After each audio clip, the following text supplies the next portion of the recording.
দীর্ঘ ১.৫ দশকে লটারি যুগের অবসান, আবারও শুরু হচ্ছে সেই পুরনো ভর্তির লড়াই।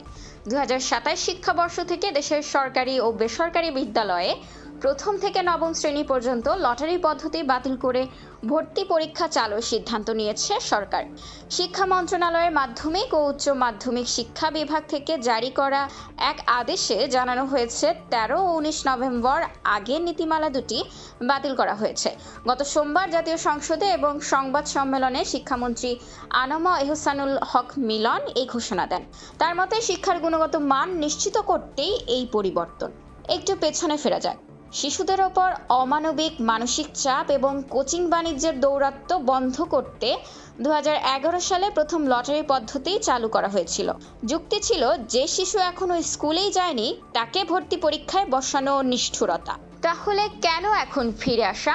সরকারের দাবি, লটারির ফলে মেধাবী শিক্ষার্থীরা কাঙ্ক্ষিত স্কুলে সুযোগ পাচ্ছে না, যা প্রতিষ্ঠানের সামগ্রিক ফলাফলে প্রভাব ফেলছে। তবে শিক্ষামন্ত্রী আশ্বস্ত করেছেন, পরীক্ষা হবে খুব সাধারণ ও সহজ।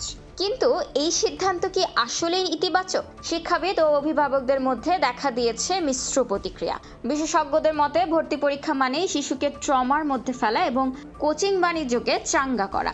আশঙ্কা করছেন আবারও ভিকারুননিসা বা আইডিয়াল স্কুলের মতো প্রতিষ্ঠানে ভর্তির জন্য লাখ লাখ টাকা খরচ করবেন বিত্তশালীরা। এতে গরিব শিক্ষার্থীরা পিছিয়ে পড়বে এবং শিক্ষা ব্যবস্থায় বৈষম্য আরও প্রকট হবে। এরই মধ্যে প্রতিবাদ জানিয়েছে সমাজতান্ত্রিক ছাত্র ফ্রন্ট। তাদের দাবি, এই শিক্ষাকে পণ্যে পরিণত করার একটি সুচিন্তিত রাজনৈতিক প্রকল্প।